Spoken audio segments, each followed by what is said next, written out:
10 years had passed since humanity's first contact with the Galactic Council. 10 years of integration and cooperation, and countless moments that had left the alien species of the galaxy wondering what exactly they had invited into their midst. Ambassador Zilketh stood before the assembled council representatives, his presentation materials ready, and his 4 hearts beating faster than they had in years. He had spent a decade studying humans, documenting their behavior and their capabilities and their strange, persistent belief that they were nothing special. Today he would finally share his conclusions with the galaxy. The council chamber was filled with representatives from over 200 species, diplomats and scientists and military leaders who had all heard stories about the humans, but had never truly understood what those stories meant. Zilketh began his presentation with the basics, explaining that humans had evolved on a world classified as a Category 7 death world, a planet so hostile that most species would have gone extinct within a single generation. He showed images of Earth's environments, the scorching deserts and frozen tundras and violent storms that humans considered perfectly normal places to live. He explained that human bodies had evolved to survive conditions that would kill most other species within minutes, that they could regulate their internal temperature and function in extreme heat or cold, that they could go without sleep for days and without food for weeks, and without water for several days. He showed footage of Jake Lawson casually cracking a reinforced crystalline pillar just by leaning on it, then shrugging and walking away as if nothing had happened. He showed medical records from Kepler Station, documenting how Danny Cole had lifted a 300-kilogram beam and held it for 4 minutes, then insisted it was no big deal. New Haven, where 800 human colonists had repelled an invasion force of 10,000 Kreth warriors, followed by an interview with Chris Bradley, in which he attributed the victory to luck and the hard work of the civilians. He showed the survival statistics from the plague ship incident, where 12 human medics had saved nearly 200 lives over 9 days of continuous work, and then complained that the worst part was running out of coffee. The council chamber was silent as Zilketh presented each piece of evidence, the alien representatives watching with growing unease as the true scope of human capabilities became clear. "The most terrifying part about humans," Zilketh said finally, his voice steady, despite the weight of what he was about to say, "is not their strength."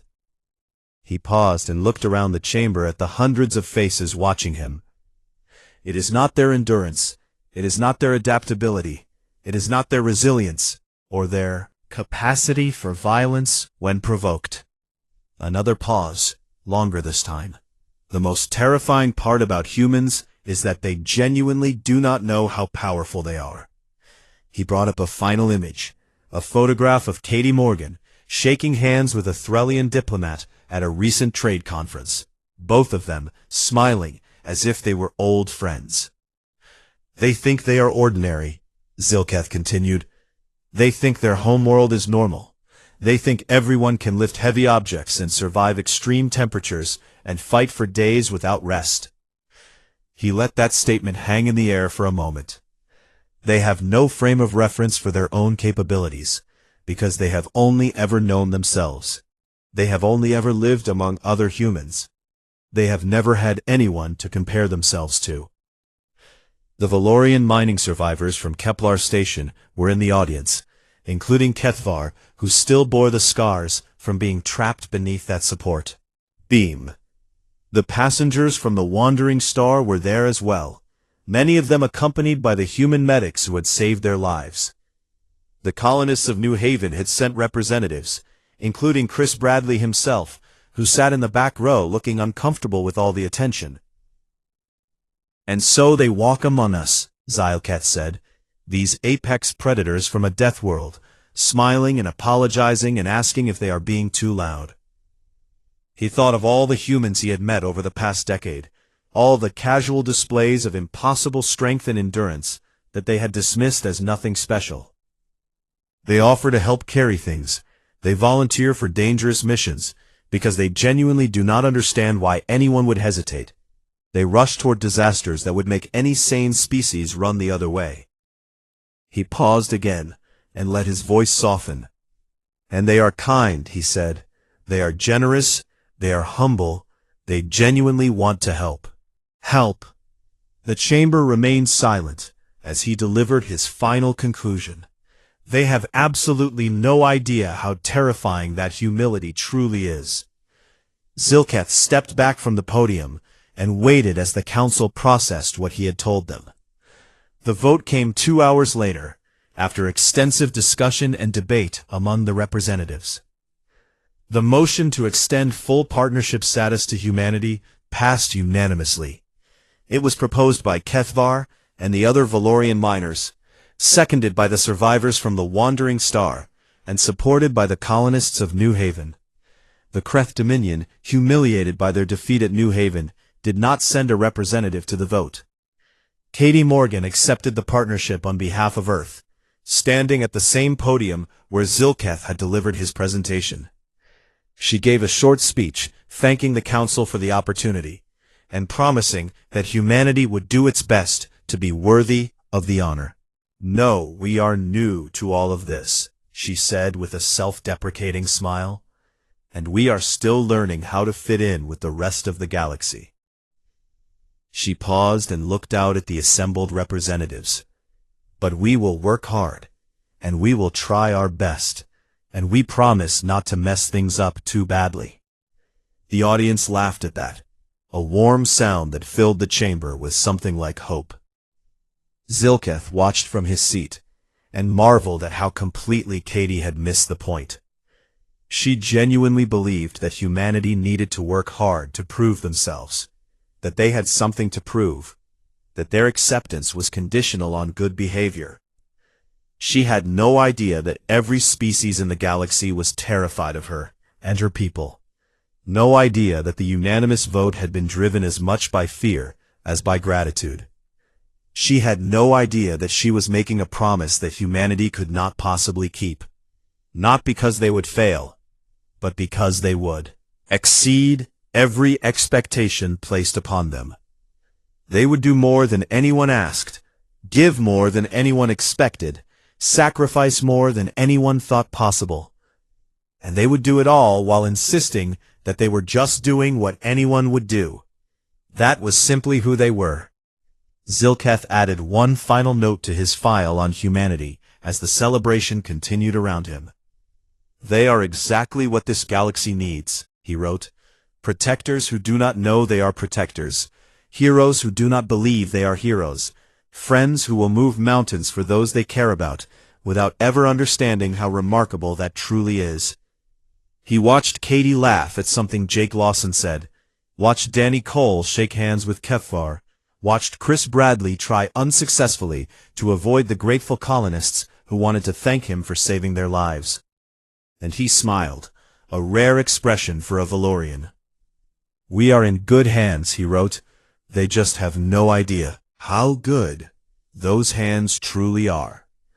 And perhaps that is exactly as it should be. The medical frigate Mercy's Hope was 3 days out from the nearest starbase when they received the distress call, a desperate plea for help from a Valorian transport ship called the Wandering Star.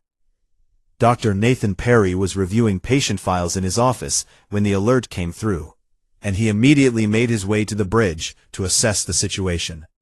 The Wandering Star was carrying nearly 200 passengers and crew, and according to their distress call, they were dealing with an outbreak of Kellyan fever. Nathan knew about Kellyan fever from his medical training, knew that it was relatively harmless to humans, but absolutely devastating to most other species in the galaxy. Without treatment, the mortality rate was nearly 90%, and even with treatment, many patients never fully recovered. "How long until we can reach them?" he asked the captain, a grizzled human named Sam Webb, who had been running medical missions for nearly 30 years. "Years. 6 hours, Sam replied. "Maybe 5 if we push the engines." Nathan nodded and began preparing his medical team for what was coming, knowing that they would need every resource they had to save the people on that ship. His assistant was a nurse named Laura Kim, who had worked beside him for 3 years, and she was already organizing supplies and briefing the other medics by the time he reached the medical bay. The human medical staff numbered only 12 people, with an additional 8 alien medics who specialized in treating their own species. It should have been enough. It was not. The wandering star was worse than anyone had expected, the disease having spread far faster than normal due to the ship's malfunctioning air filtration system. By the time the Mercy's Hope docked and began transferring patients, nearly everyone on board was infected. And then the alien medics started showing symptoms, supposed to spread through casual contact. But something about this particular strain was different, more aggressive, more contagious. Within hours, all 8 alien medics were too sick to work, leaving Nathan and his 12 human colleagues to care for over 200 critically ill patients. Laura found Nathan in the corridor between emergency treatment bays, his face pale with exhaustion, but his eyes still sharp and focused. "The Council is sending reinforcements," she told him, "but they are at least 9 days away." 9 days. Nathan did the math in his head and felt his stomach drop. Most of their patients would be dead in 72 hours without constant care, and there was no way 12 people could provide that level of attention to 200 patients for 9 days straight. "Then we work until they get here," he said simply, and Laura nodded as if this was the most obvious thing in the world. The next 9 days blurred together into an endless cycle of treatment and monitoring and emergency interventions. Nathan performed 17 surgeries in the first 3 days alone, his hands steady despite the exhaustion that threatened to overwhelm him with every passing hour. Laura moved between patients like a ghost, appearing wherever she was needed most, her calm voice and gentle hands bringing comfort to people who were terrified and suffering. The human medics took turns sleeping in shifts of no more than 2 hours at a time, their bodies somehow continuing to function long past the point where any other species would have collapsed. Human circadian rhythms, it turned out, were remarkably flexible when lives were at stake. Their bodies produced adrenaline and cortisol and a dozen other chemicals that kept them alert and functioning, drawing on reserves of energy that should have been impossible. On the 4th day, Nathan found himself resuscitating a Valorian child who had stopped breathing, his hands pumping the tiny chest while Laura prepared emergency medications. The child had been clinically dead for nearly 4 minutes before they managed to restart her heart, and Nathan held her small hand and whispered reassurances until she was stable enough to be moved back to the treatment bay. He did not count how many patients he resuscitated over those 9 days. He did not want to know. Laura later told him the number was 17. 17 people who had been dead and were now alive because of him, but he just shrugged and said he had been doing his job. On the 6th day, the coffee ran out. Laura mentioned this to Nathan in passing, noting with mild frustration that she would have to switch to tea until the supply ship arrived. She did not mention that she had been awake for nearly 40 hours at that point, or that her hands had started trembling from exhaustion, or that she had personally saved the lives of at least 30 patients through her quick thinking and medical skill. Nathan did not mention any of those things either. They just kept working. The Council reinforcements arrived on the 10th day to find a medical bay full of recovering patients and a human medical team that looked like they had been through a war. Of the 212 patients who had been infected with Kellyan fever, 198 had survived. The mortality rate for untreated Kellyan fever was 90%. The human medics had achieved a survival rate of over 93%, with a skeleton crew working around the clock for 9 days straight. The Council medical officers who took over care of the patients were stunned, unable to comprehend how such a small team had accomplished what should have been impossible. They asked Nathan how he had done it, how 12 humans had saved nearly 200 lives without any support or relief. Nathan seemed genuinely puzzled by the question. "We just did what any medical team would do," he said. We triaged the worst cases and worked systematically through the patient list. It was basic medicine, really. Laura nodded in agreement beside him. The worst part was the coffee running out on day 6, she added. I am not a fan of tea. The Valorian survivors called them angels, a term that Nathan found deeply uncomfortable. He was not an angel. He was just a doctor who had done his job under difficult circumstances. The fact that no other species in the galaxy could have done what he and his team had done never occurred to him. The Council medical officers wrote detailed reports about what had happened aboard the Mercy's Hope, documenting the impossible endurance and skill of the human medical team. They noted that the humans had worked for an average of 20 hours per day for 9 consecutive days, with only brief breaks for sleep and food. They noted that the humans had performed complex medical procedures while running on almost no rest, without making a single critical error. They noted that when asked about their accomplishments, the humans had seemed confused by the attention, and insisted they had simply done what anyone would have done.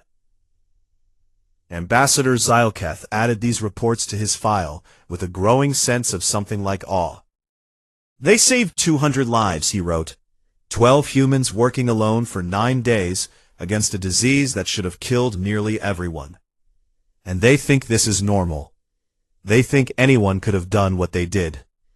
They have no idea that they are extraordinary, and I am beginning to believe they never will. He paused and considered what he had learned about humans over the years since first contact. They are not humble by choice, he finally wrote. They are humble by ignorance.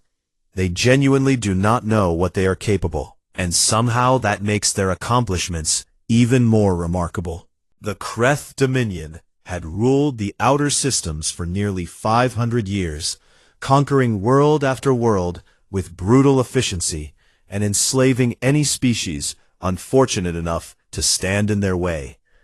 They were massive creatures, standing nearly 3 meters tall, with thick armored hides and claws that could tear through steel, and they had never encountered a species capable of resisting their might.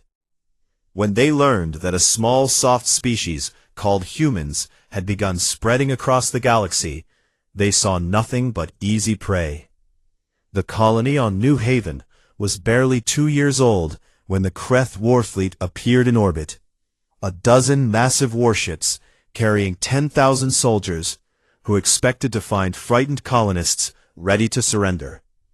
Instead, they found Chris Bradley. Chris was 43 years old and had spent 20 years in Earth's military before retiring to help build a new life on New Haven. And when the Kreth ships appeared on the colony's sensors, felt something click into place inside his mind. He had hoped he would never have to fight again, but he had always known deep down that peace was temporary, and that someday the skills he had worked so hard to develop would be needed once more. The colonial militia numbered only 800 people, farmers and engineers and teachers who had trained for emergencies but never expected to face a full-scale invasion. Chris gathered them in the colony's main hall and looked out at their frightened faces and felt a strange calm settle over him. I am not going to lie to you, he said in a voice that carried to every corner of the room. We are outnumbered and outgunned, and the odds are not in our favor. He paused and let those words sink in before continuing. But we are human, he said, and that means something, even if we do not always remember what. His second-in-command was a woman named Megan Torres, who had served with him years ago and had followed him to New Haven when she heard he was building something new. She stood beside him now, with the same steady determination that had carried her through a dozen campaigns on Earth. And when she spoke, her voice was calm and certain. We have been preparing for this, she said. We have fortified positions and supply caches and defensive systems that will make them pay for every meter of ground they take. The Kreth landed their forces the next morning, expecting to sweep through the colony in a matter of hours. They did not know that humans could function on minimal sleep for days at a time, their bodies producing chemicals that kept them alert and focused long after other species would have collapsed from exhaustion. They did not know that humans could regulate their body temperature and fight in environments ranging from freezing cold to burning heat, conditions that would have incapacitated the Kreth soldiers within minutes. That humans healed from injuries at a rate that seemed almost supernatural. Wounds that should have been fatal, becoming mere inconveniences within days. And they certainly did not know about Ben Harris. Ben was 22 years old, and had joined the militia mostly because his friends had joined, never expecting to actually fight in a real war. On the third day of the siege, he found himself separated from his squad, and surrounded by Kreth soldiers, his weapon empty and his back against a wall. The Kreth commander approached him slowly, savoring the moment, confident that this small soft creature posed no threat whatsoever. Ben did not think about what he did next. His body simply reacted with instincts buried deep in human DNA, from millions of years of evolution, on a world that wanted to kill them. He bit the Kreth commander. His teeth, which had evolved to tear through the tough meat of Earth's prey animals, crunched through the Kreth's supposedly impenetrable armor plating and sank into the flesh beneath. The commander screamed and stumbled backward, and in that moment of confusion, Ben grabbed a fallen weapon and fought his way back to friendly lines. He was very apologetic about the whole thing afterward, repeatedly telling anyone who would listen that he had not meant to bite anyone, and that it had just sort of happened. His squad mates found this hilarious, and started calling him Chomper, a nickname he accepted with resigned embarrassment.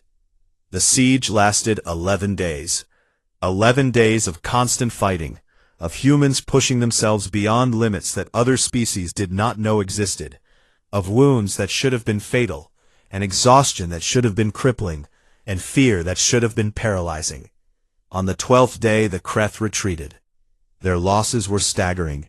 Nearly 60% of their invasion force, killed or wounded, by a defending force less than 1/10 their size. And for the first time in 500 years, the mighty Kreth Dominion had been defeated. The Galactic Council sent observers to document the aftermath, and they found a colony that was battered but unbroken. Humans already beginning to rebuild what had been destroyed. Chris Bradley met with the council representatives and answered their questions with the same calm patience he had shown throughout the siege. "How did you do it?" they asked him. "How did 800 colonists defeat 10,000 Kreth warriors?" Chris seemed uncomfortable with the question, and shifted his weight from one foot to the other, before answering. "We got lucky," he said. "The Kreth underestimated us, and we were able to use that to our advantage." He paused, and looked out at the colonists working to repair their homes and their lives. "The real heroes are the civilians," he said. "The people who kept the power running, and the water flowing, and the food growing, while we were fighting. Without them, we would have lost on the first day." Megan stood beside him and said nothing, but her eyes told a different story. She knew what they had done, knew the impossible odds they had overcome, knew that no other species in the galaxy could have held that line for 11 days against an enemy that outnumbered them more than 10 to 1. But Chris did not see it that way. He saw only the things that had gone wrong, the people they had lost, the moments when victory had seemed impossible. He could not accept that what they had done was extraordinary, because to him it was simply what needed to be done. Ambassador Zilketh received a full report on the Battle of New Haven, and added it to his growing file on humanity with trembling hands. "They do not recognize their own martial prowess," he wrote. "They attribute their victories to luck and circumstance and the efforts of others. They fought an enemy that had conquered 100 worlds, and they won, and they act as if this is nothing special." He paused and considered his next words carefully. "I am beginning to understand," he wrote, "why the Kreth retreated. It was not because they had lost too many soldiers, though their losses were indeed catastrophic. It was because they realized something that the humans themselves have never grasped. You cannot defeat an enemy that does not know it should be defeated. You cannot break a spirit that does not understand it should be broken. The humans won because they never considered the possibility that they might lose. And that, more than any weapon or strategy or fortification, is what makes them the most dangerous species in the galaxy. 6 months had passed since humanity's first official contact with the Galactic Council, and humans had begun spreading across the stars with an enthusiasm that surprised no one who knew anything about their history. They were explorers by nature, driven by an insatiable curiosity that had pushed them to cross oceans and climb mountains, and eventually leave their own planet behind. Now, they brought that same restless energy to the galaxy at large. Danny Cole was 26 years old and had always dreamed of working among the stars, so when the opportunity came to serve as an engineer on Kepler Station, he had jumped at it without hesitation.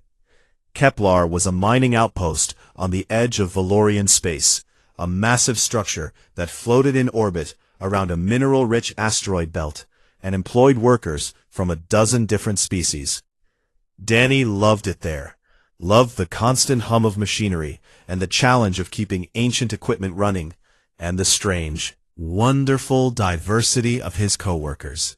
His best friend on the station was a Valorian named Pilteth, who worked in the medical bay, and together they spent their off hours exploring the station's recreation areas and sampling cuisine from across the galaxy.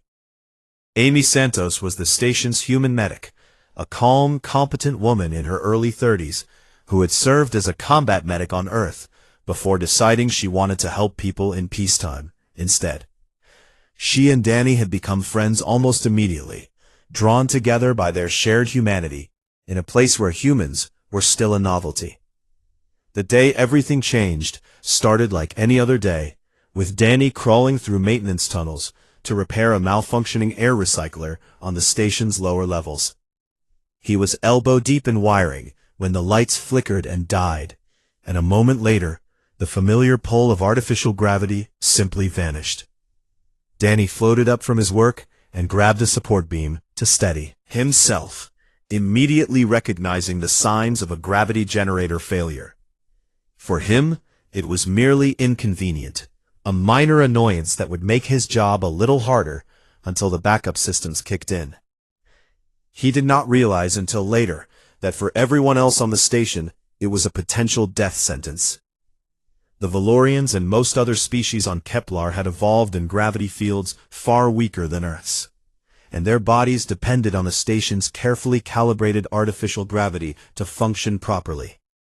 Without it, they became disoriented and weak, their muscles unable to cope with even the slightest exertion, their hearts struggling to pump blood through their bodies. Danny made his way to the main engineering bay and found chaos. Alien workers floating helplessly and crying out in languages he did not understand, their bodies limp and their eyes wide with fear. He grabbed them one by one and guided them to handholds along the walls, the zero gravity with an ease that seemed impossible to them. Amy's voice crackled over the comm system, calm and steady despite the circumstances, directing people to emergency stations and coordinating rescue efforts across the station. Danny reached her within minutes and found her already treating a group of Threllians who had collapsed when the gravity failed, their respiratory systems unable to function properly without the constant downward pull they were accustomed to. "Mining Sector 7 is in trouble," Amy told him without looking up from her patient. "There was a collapse when the gravity went out, and people are trapped. I need you to get down there." Danny did not hesitate, pushing off from the wall and flying through the corridors toward the mining sector with a speed that would have been impossible for anyone else on the station. He arrived to find a scene of devastation, heavy equipment floating in the darkness, and Valorian miners crying out from somewhere beneath a pile of collapsed support beams. The rescue team was still 20 minutes away, delayed by the chaos spreading throughout the station, and the trapped miners did not have 20 minutes to spare. Danny assessed the situation with the quick, practical eye of an engineer, and realized that the main obstacle was a massive support beam that had fallen across the tunnel entrance, pinning at least 4 miners beneath it. The beam weighed approximately 300 kilograms, far too heavy for the Valorians to lift even under normal gravity conditions, and in their weakened state, they could barely move at all. Danny grabbed the beam with both hands and pulled, feeling his muscles strain as he fought against the inertia of the massive object. It moved, slowly at first, then faster as he found the right leverage point and threw his full weight into the effort. And suddenly the beam was rising, and the trapped miners were scrambling free, help from their co-workers.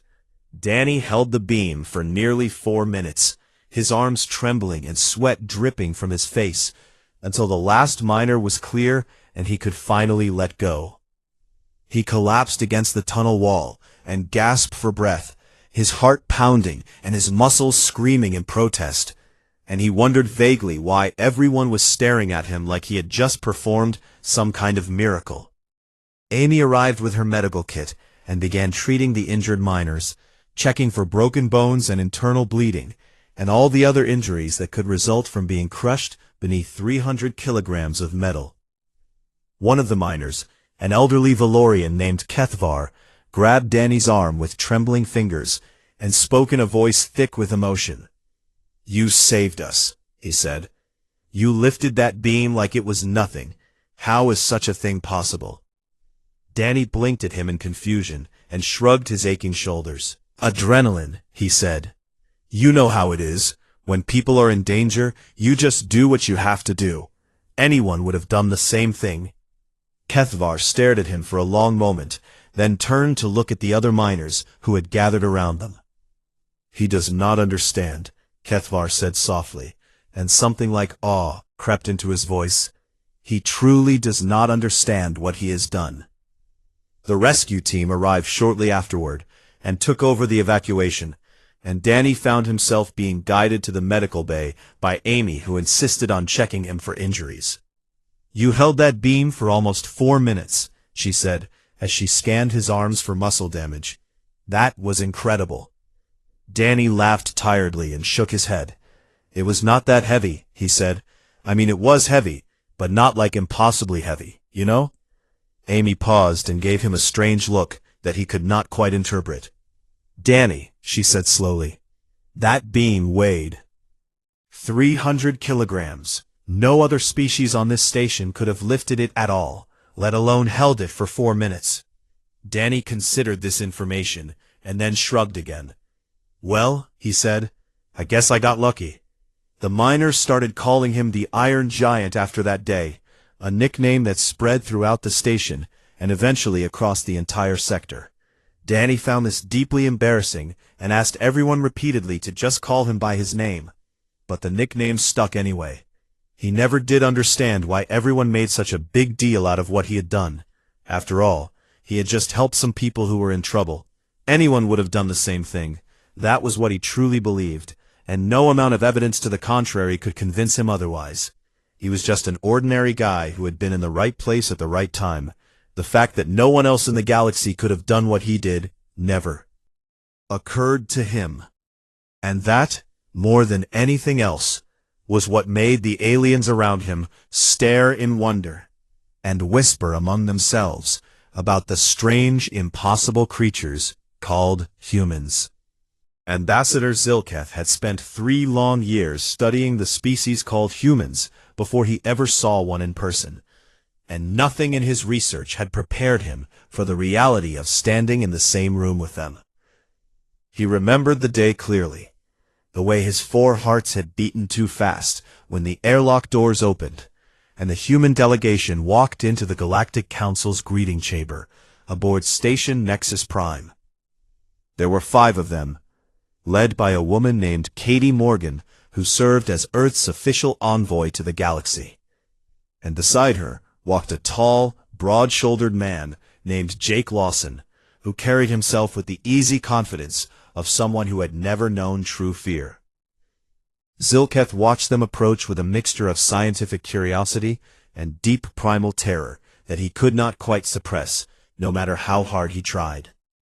The humans smiled at everyone they passed, showing their teeth in what Zilketh knew was meant to be a friendly gesture, even if it felt anything but. Though every instinct in his body screamed that bared teeth meant danger and death. Katie extended her hand toward him, and he forced himself to reach out with his own slender appendage, feeling her warm fingers close around his with a gentleness that seemed almost rehearsed. "Ambassador Zilketh," she said in a voice that was surprisingly soft, "we are so honored to finally meet you in person after all our communications." He managed to reply with the appropriate diplomatic phrases, but his mind was elsewhere, focused entirely on the sensation of her grip and the knowledge that she could have crushed every bone in his hand without even trying. The Valorian people had evolved on a world with gravity barely 1/3 of Earth's standard, in an environment so calm and temperate that they had never needed to develop strength or aggression or any of the countless survival mechanisms that humans took for granted. Zilketh had read the reports about Earth, planet the Council scientists had classified as a Category 7 death world, and he had memorized every terrifying detail. Earth was a planet of extremes, where temperatures could swing from freezing cold to burning heat within a single day, where the ground shook without warning and mountains spewed fire into the sky, where massive storms tore across the surface and the very air could become poisonous if the wind blew the wrong way. The oceans were filled with predators that could swallow a Valorian whole, and the land was crawling with creatures that had evolved specifically to kill and consume other living things. And yet the humans had not merely survived on this nightmare world. They had thrived and multiplied and spread across every corner of it, adapting to deserts and jungles and frozen wastelands as if such environments were perfectly normal places to live. Zilketh had wondered for years how any species could emerge from such a world without becoming monsters, and now he was beginning to understand. The humans were monsters, but they did not know it. Jake Lawson wandered over to a refreshment table where several Threlian diplomats were gathered, and Zilketh watched him reach out to shake hands with the Threlian ambassador, whose name was Counselor Veth. Jake barely squeezed at all, Zilketh could tell, but Counselor Veth still flinched and pulled his hand back with a soft hiss of discomfort. "Oh gosh, I am so sorry," Jake said immediately, his face flushing with what appeared to be genuine embarrassment. "I keep forgetting how careful I need to be. Please forgive me." Counselor Veth assured him that no harm was done, though Zilketh noticed him flexing his fingers repeatedly for the next several minutes, as if checking to make sure nothing was broken. Katie appeared at Zilketh's side and sighed quietly as she watched her colleague apologize profusely to everyone nearby. "Practicing," she said in a tone of mild frustration. "But it is harder than you might think to remember that we are different from everyone else here." Zilketh tilted his head in the Valorian gesture of curiosity and asked her what she meant by that. "Well," Katie said thoughtfully, "where we come from, everyone is like us, so we never had to think about being careful with our strength or speed or any of that. It was just normal." She paused and looked around the chamber at the dozens of alien species mingling and conversing, and something like wonder crossed her face. "This is the first time we have ever met anyone who is not like us," she admitted, "and we are still learning what that means." Zilketh found this statement profoundly disturbing in ways he could not quite articulate. The idea that humans genuinely believed themselves to be ordinary, that they had no frame of reference for their own extraordinary capabilities because they had never encountered anything else. He excused himself and moved to the far side of the chamber, where he could observe without being noticed. And he watched the humans mingle with growing fascination and dread. Jake leaned casually against a decorative pillar while chatting with a group of Mendari traders, and Zilketh heard a sharp cracking sound that made several nearby aliens jump in alarm. The pillar, which was made of reinforced crystalline alloy, designed to withstand micrometeorite impacts during space travel, now had a visible fracture running up its length, from where Jake's shoulder had been resting against it. Jake glanced at the crack with mild curiosity, shrugged, and moved away to lean against the wall instead, apparently deciding that the pillar was somehow defective. He never mentioned it to anyone, and seemed to forget about it entirely within minutes. Zilketh stared at the damaged pillar for a long time, his four hearts racing, as he tried to process what he had just witnessed. A human had cracked a material strong enough to survive impacts that would destroy most spacecraft, simply by leaning on it. And he had not even noticed. He had assumed the pillar was the problem, not himself. Later that evening, after the reception had ended, and the human delegation had retired to their quarters, Zilketh sat alone in his office and began composing his first official report on humanity. He wrote about their physical capabilities, their casual strengths, their apparent obliviousness to their own power, and he struggled to find words that would convey the sheer strangeness of what he had observed. "These beings could crush us without effort," he wrote. "They could tear through our strongest materials with their bare hands. They could survive conditions that would kill any of us within minutes. And yet they smile, and apologize, and worry about offending us with their handshakes." He paused and considered his next words carefully, knowing that this report would be read by every member of the Galactic Council, and would shape their understanding of humanity for generations to come.